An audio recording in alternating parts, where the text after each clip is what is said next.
Hey guys, it's Lennon. Welcome to the channel. Today I wanted to talk about an acronym that I will find useful this year, okay? And this kind of touches on my word of the year. Yay, okay?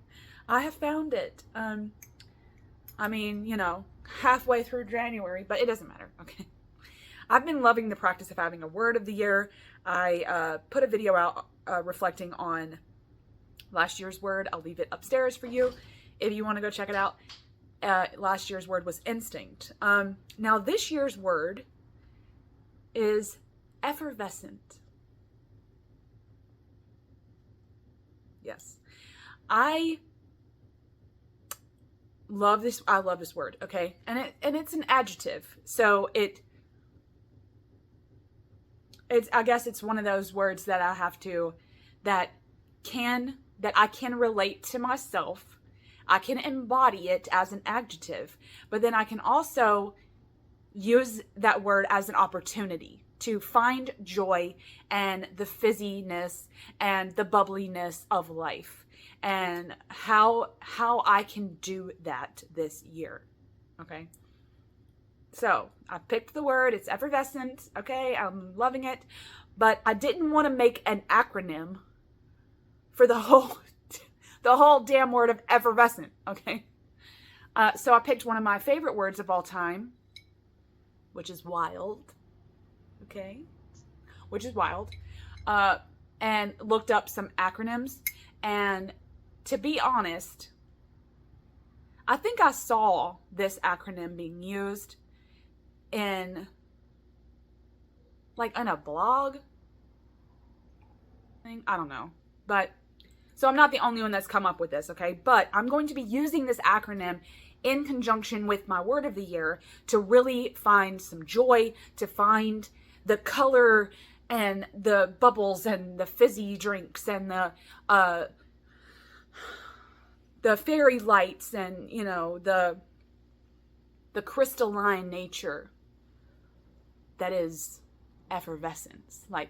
Think angel aura crystals, okay? I really want to go all out. I want to be colorful. I want to be vibrant and vivacious. And, on the channel, you may think that I'm that anyway. But to be fair, okay, I am, all right? In a lot of ways. I've got a big personality, all right? But 90% of my personality is introverted, and I'm majority introverted, which means that I can be the life of the party and all that, but then on the car ride home, I'm drained of every ounce of energy that I have, okay? I get no energy, from social interactions. They drain me. But I do have a big personality.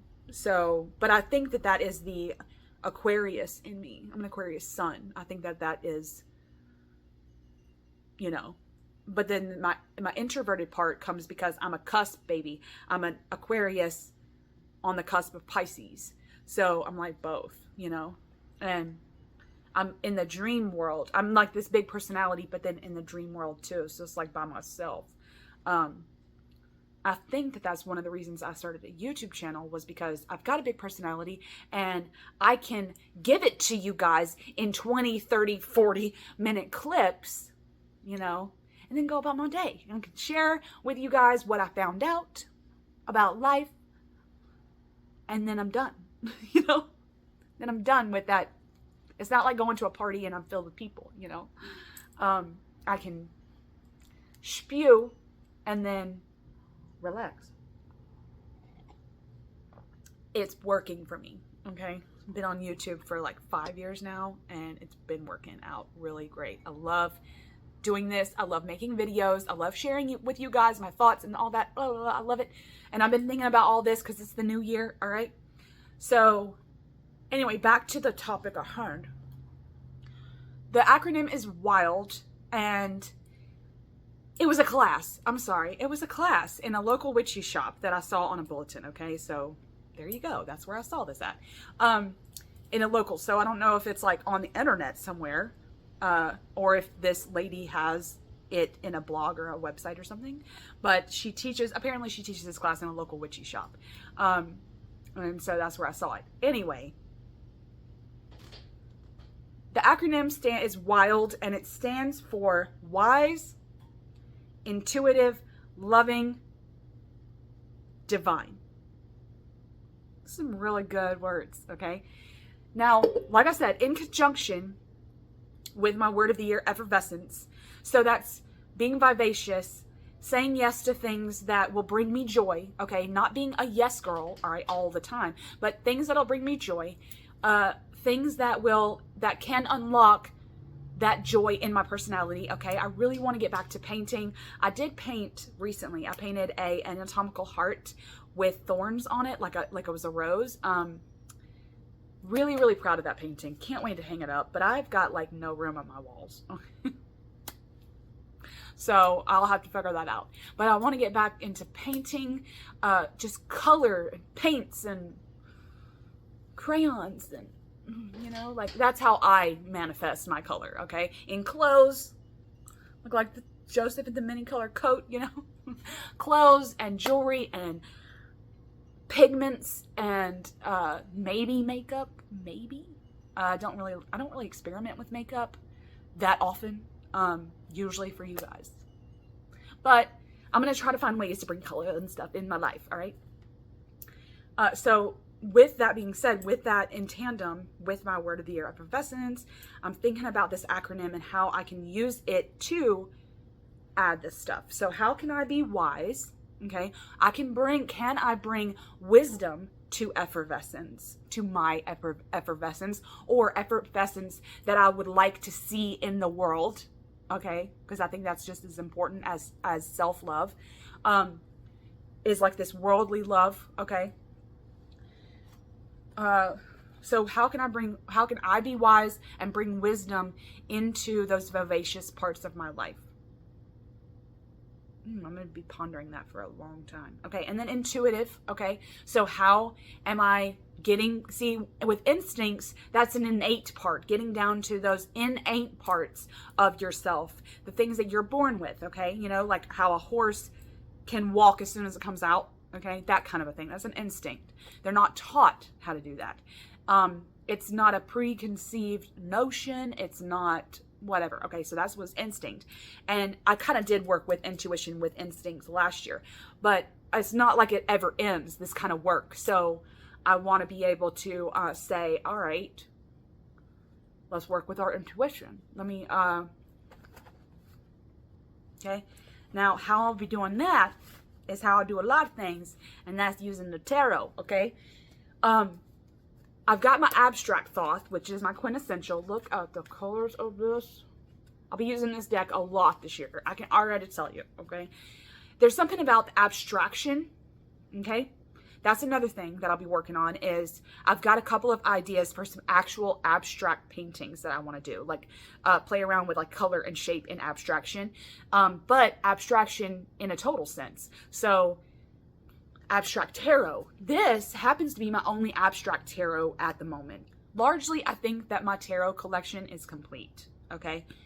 I did acquire, my last deck to acquire was the Carnival at the End of the World. I was able to acquire that finally, and now I don't think, of all the beautiful decks out there, like, I kind of like, on one end, I'm like, I really want that, you know? But then I'm like, I probably wouldn't reach for it, or I probably wouldn't use it.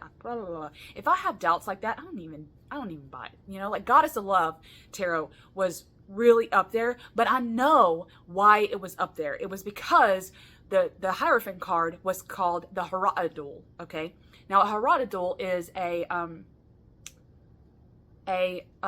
sex worker in a priestess setting, okay? So she's a priestess, but does sex in a priestess way. Sex for the goddess is sex magic, okay? And that dates back, I mean, sex work is the oldest profession, okay? And I really, really appreciated that the creator of that deck put the Herodadul or the Herodadul in the Hierophant position. I really appreciated that, but I'm not going to buy a deck for that one card. The whole deck is beautiful, okay? Don't get me wrong. The whole deck is beautiful, but at the same time, I know that I would probably do the most work with that deck with that card. And I can do that myself in a journal, you know, like I can think about sex work and sex magic and eroticism and playfulness and lustfulness, and I can play around with all that in my journal. I don't have to have that specific deck just to work on that. So that's kind of what, you know, should be out. Plus, I don't have the space. I really don't have the space. I've got 3 boxes in my laundry room, which is like my laundry / storage room. I got 1 room, okay? And it's like a 10 by 10 room, all right? And I've got 3 boxes in there, like old Amazon boxes, full of decks that I'm not going to get rid of. But they're either seasonal, like I kind of get them out like every once in a while. They're kind of like cyclical decks, or they are decks that are important to me, but I don't reach for them. So like Sylvain would say, they're just sitting over in purgatory, not being useful, not being used, and they're just not doing anything. They're not getting sold. I'm not getting any money off of them. Okay. I do want to, I don't know why, but in those boxes, I've got Kim Kranz's Animal Spirits still in the box, still in the plastic. I don't know why I haven't opened it. It's just something about that deck. It feels, and I've had that deck for over a year. Why haven't I opened it? I don't know. And I haven't ever felt drawn to open it and to work with it. So, you know, who knows if that's going to be this year. But I've got so many decks and I've run out of room. And the ones that I use the most, the ones that I grab the most are on my tarot cabinet, like in the small drawer that I have there. It's like, you know, maybe 15 decks, 20 tops in that whole cabinet. So those are the ones I reach for the most. But like I said all that to say that my collection, I feel like my collection's complete, but I don't know, I might want Margaret Peterson for the abstraction, for its ability to allow the intuition. But I want to stress that I do not want to buy a deck just because I want to work with my intuition. I don't think that that's fair. I don't think that's fair to my pocketbook. I don't think that that's a reason. That's not reason enough to buy a deck. Is that, oh, you know, for the next 360 days, I want to work on my intuition. I'm going to buy a deck for that. That's not enough for me. I want this to be a purchase like all my other ones, especially the ones that are constantly on my tarot, in my tarot cabinet, are the ones that I'm going to use from now on, not just for this year, you know? And so like I said, I don't think that that's a reason enough to buy the deck, but I might put it on the deck, on my list, you know? And then my collection will be complete, maybe. But for now, this abstract quintessential Thoth will have to do, and it will, because it's a fantastic deck if I do say for myself, okay? Now, I will say that this is the 2nd edition. I'm going to clean up my Make Playing Cards page soon. I'm going to make a video on that, going through all the listings with you guys so that there's no more confusion. But this is the 2nd edition. It's probably the best because it's got this white with the words in it, and you can actually see them see them better. So get the 2nd edition until I clean it up. Anyways, I digress. So I'm going to use this to work with my intuition. There's this video by a woman named Gemma. She's an artist. I follow a lot of artists on YouTube, actually. I just love vegging out to them. But she has a small video, or a short video about abstraction and things like that. I'm I'm going to leave it below. I want you to go watch it. It's just beautiful. Like, I watch it all the time. It's like 4 minutes. But she's not wrong. She talks about how if you don't think you have an unconscious mind, get in front of an abstract painting and see what you can see. Yes. Okay. I want everyone to do that. Get in front of an abstraction and see where your mind goes. That's your unconscious mind. Yes. Okay. So I'll be working with my intuition with that, with abstraction. Okay. Next one is loving. I'm not sure if this means love in a total sense, like love for your family, love for your friends, love for your house, love for your material things, love for your self. Let's not forget that. Love for yourself. I'm not entirely sure. So I guess I'll say love in a total sense, you know? Maybe working on what love... Oh, well, I'm working in tandem with effervescence. So how can I bring more vivaciousness to what I love? So if I love something and I've said, I love this, I love you, right? And I can bring more joy and vivaciousness to that thing, person, noun, okay? And how would that look like? Like, how can I give more love and show more love to these things in my way, in my vivacious, effervescent way? Yeah, like researching love languages, figuring out what your love language is, what your give and receive love language is, what your partner's is, if you have one, what your kids' are. Maybe possibly, because this was an experiment I did with I keep wanting to call him my youngest, but he's not anymore because I've had a baby. My middle child now. I guess in some sense he will always be my baby. But I worked on an experiment with my middle child about, he was looking up his personality type for school, and when he told me it, I was like, oh my gosh, this explains so much about you. Because, you know, it's kind of scary sometimes to look up your personality type, because you're like, damn, that's on point in a lot of ways. So it was an experiment that we did. I worked on it with him together, and I kind of looked it up after the fact and like kind of researched it. And I was like, this is really helping me to parent you, to know all of these little, you know, quirks that it says that you do, that you have, the way your brain works, you know, in large cases. This really helps, you know. So doing things like that, you know, bringing forth those kind of things. And then the last one is divine, okay? Divine, I guess in an effervescent way, this is how I mirror the divine. What is the divine in me and outside of me? That's all there is to it. I guess that's it. I don't know. So, to start the year off right, I'm going to pull 4 cards, one for each letter in this acronym of W.I.L.D. So, what card do we get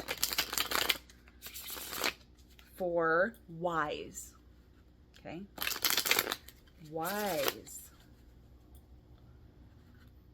Wild, effervescent wisdom.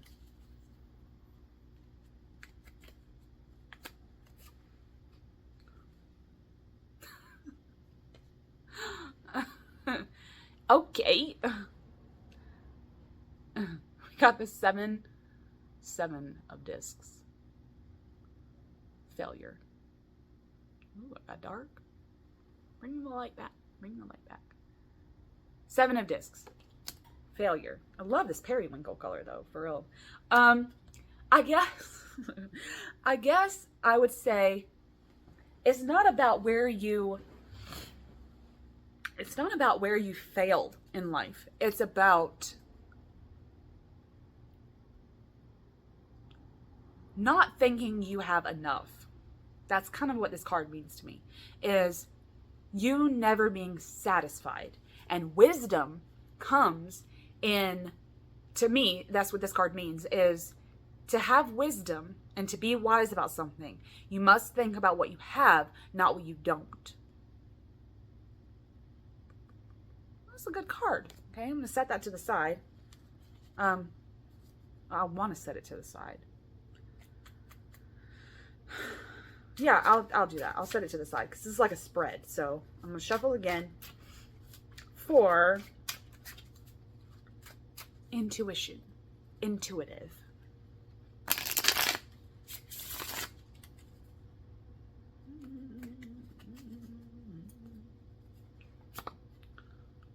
Ooh, look at that. Rainbow, Knight of Cups. I like these cards, okay? The Knight of Cups. I like this card, I guess, for this, for intuition, because the Knight of Cups is bubbly.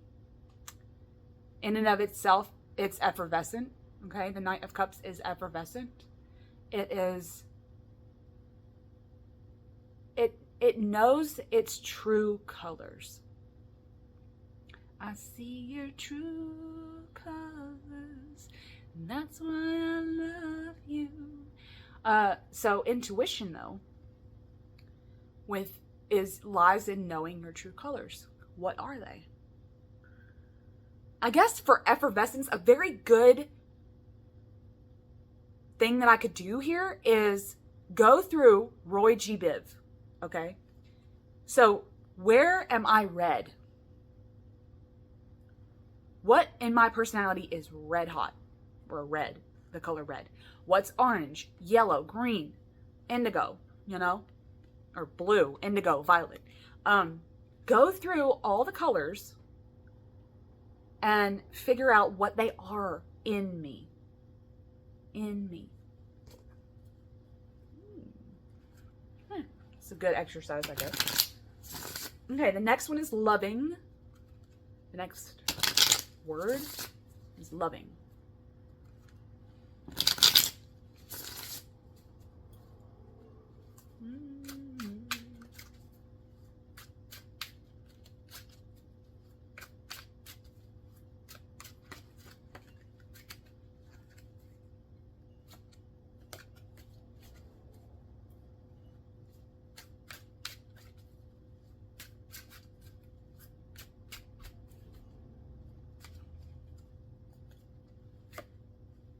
Ooh, look.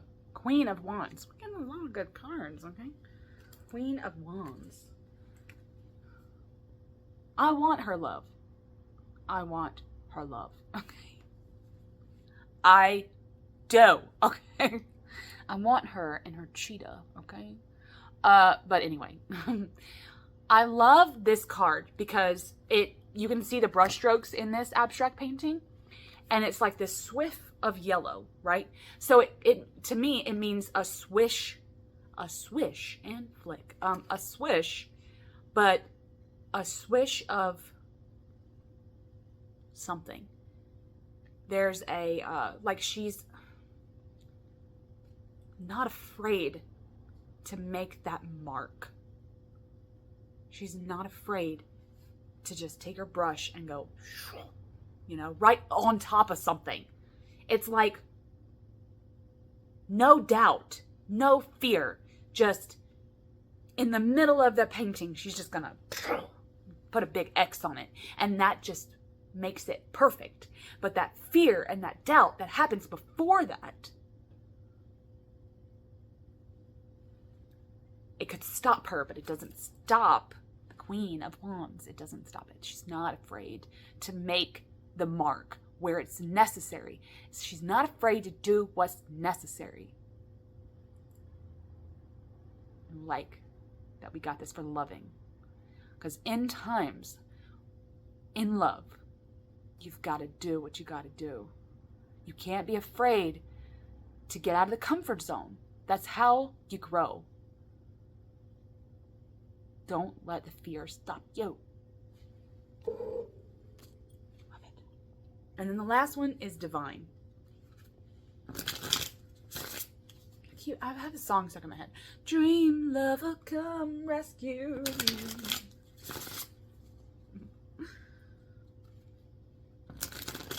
Take me up, take me down, 'cause I wanna spend forever with you, baby. Okay, divine. Oh my god. Oh my god. Oh my god. Okay.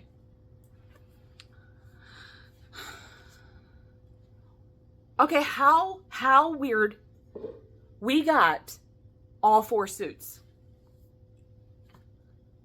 What? What? What? Okay.